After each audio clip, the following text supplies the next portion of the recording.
Taiwan. I'm Ethan Liu with 10 minutes of news from here in Taiwan and around the world. Taiwan's judiciary has confirmed nearly 1,000 civilian documents were hacked earlier this year. It comes as Taiwan remains a huge target for cyber attacks. Joyce Cheng reports. More data leaks out of Taiwan, a country President Tsai Ing-wen once described as a digital nation. Taiwan's judiciary says that over 900 civilian documents were leaked after a public network host was hacked back in April. Another example of the high-tech country's continued vulnerability to cyber attacks. 8月发现那个主机被害了之后，我们就马上就更改密码，甚至也重建了新的主机，把这个旧的主机取代新的主机。 Taiwan's one of the biggest targets for cyber attacks, fending off about 15,000 threats a second. It accounted for over half of the 400 billion malware attacks in the Asia-Pacific region in just the first half of this year. In a written statement to TaiwanPlus, the Digital Affairs Ministry says this latest hack is not a cause for public concern, since the information leaked was limited to public search results and does not threaten civilian safety. Tech analysts say that although this instance is considered mild, the growing number of breaches in Taiwan's cyberspace is concerning. The government alone has only limited capacity in dealing with cyber crimes. You see, because cyber crimes usually are transnational. To enhance the cooperation between the public sector and the private sector could enhance the general cybersecurity level of Taiwan. The private sector is already using its tools to protect Taiwan's digital space. For instance, California-based tech firm Palo Alto Networks has set up new cloud infrastructure in Taiwan, strengthening direct local access to its security services. Meanwhile, tech giant Google has pledged $1 million to help ramp up Taiwan's cybersecurity capabilities. Google 透过智慧台湾的计划，我们希望能够成为台湾最坚实的伙伴，能够协助台湾能够更安全、更稳健的持续的迈向亚洲矽谷的这个愿景。 But it's still up to the government to make sure that these tools are being used properly and to ensure that the eyes in the sky monitoring Taiwan's cyberspace work transparently and effectively to protect the public. Chris Ma and Joyce Sin for TaiwanPlus. A water purification plant in the southeastern county of Taidong is the first in Taiwan to generate hydropower. The plant can generate electricity for more than 200 households per day using water that is later treated for household use. Officials say the water remains clean and safe. The government is ramping up efforts to expand hydropower at 3 other purification plants in the country. A documentary about 7 writers tells the story of people who came to Taiwan from China after the Chinese Civil War. After the Chinese communists beat the nationalists in 1949, 2 million people migrated to Taiwan. The documentary showcases letters and oral histories of writers from the period. They share their homesickness and their experiences becoming Taiwanese. 我们现在的角度来看，1949那个年代。 真是一个特别石破天惊的年代。像我只有10岁啊，其实来到台湾什么都不知道。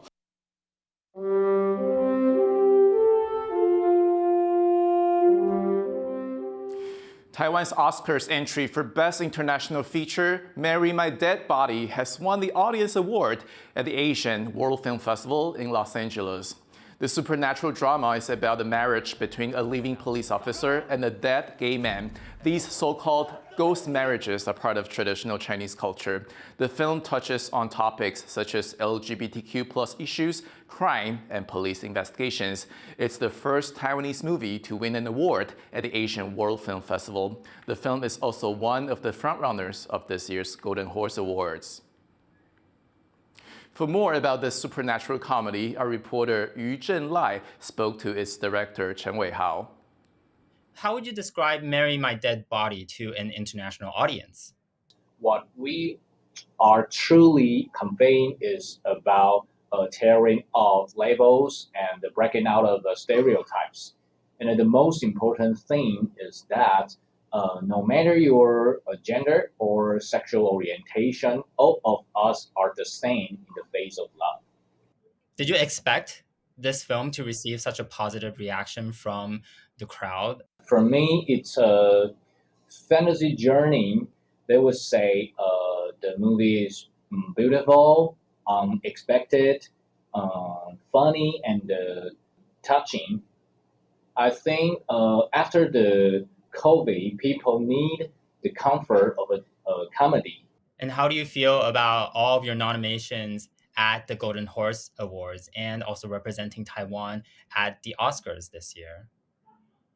The movie covers many social issues, but it is packaged as a genre which uses a comedy to discuss serious topics. And the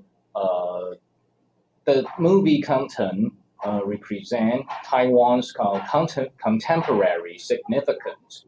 After the law was passed officially in Taiwan in 2019, Taiwan became the first region in Asia to pass same-sex marriage.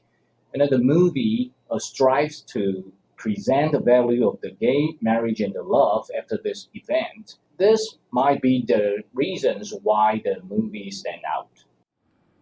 That was award-winning director Cheng Wei-hao speaking to our reporter Chen Lai.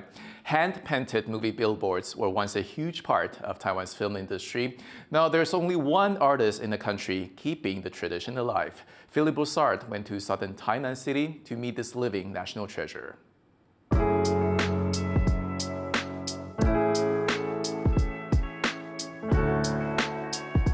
The deep blues of this avatar billboard are slowly covered over by what will be the bubblegum pink of the latest Barbie film.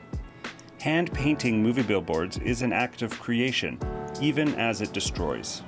And with every new creation, Taiwan's last movie billboard painter brings the country's once thriving industry closer to its end. 如果要像我功夫这么好，没有办法，可能没有办法，找不到第二个没有。 Yan Zhenfa is now 70 years old, and his eyesight is now failing after dedicating over half a century to his craft. Yan has been painting billboards for the Trenmei Theater in Taiwan's southern Tainan City for over 2 decades. This cinema is the last in the country, keeping the tradition alive. 它比较有那笔触要有比较有生命力啊，你用摄影的那个海报那个很呆板啊。Tickets at Trenmei are cheap, and they are stamped by hand at the booth, just like in the past. The cinema is also where 3-time Oscar-winning director Ang Lee says he found his love for film. The owner of Trenmei says that in the 1960s, Taiwan had about 700 theaters providing work for billboard painters. In his prime, Yan had his hands full with orders. 好像一个月最多花100多块。 Now, he only gets work from Trenmei. 现在就比较少了。 就现在前面那戏院前面那，差不多4套了，画1天就画好了，有差不多，如果要都2天。The billboards are too big and too expensive to save each one. When a new film comes out, the old boards are painted over. Some of Yan's best paintings are now only memories. 画了一个人像很大，大概一个嘴巴就这么大，很大很大心。 那个画的很棒啊！那时候没有摄影机，没有办法留起来。 Taiwan's living national treasure now gives lessons on weekends to pass on his techniques, but he has no illusions about the fate of his profession. 到现在还没找到一个像我这样的，没有那么厉害的。 Yan says he now saves some of his favorite paintings, and he takes photos of other creations he likes. But as he puts the finishing touches on this Barbie billboard, it's only a matter of time until Yan hangs up his brush for good. Scott Huang and Philip Broussard for TaiwanPlus. Thank you for watching What's Up Taiwan. You can visit the TaiwanPlus website and follow our social media for more stories from Taiwan and around the world. Before we go, check out this footage of some of the animals in the children's section of the Taipei Zoo. I'm Ethan, you'll take care, and I'll see you next time.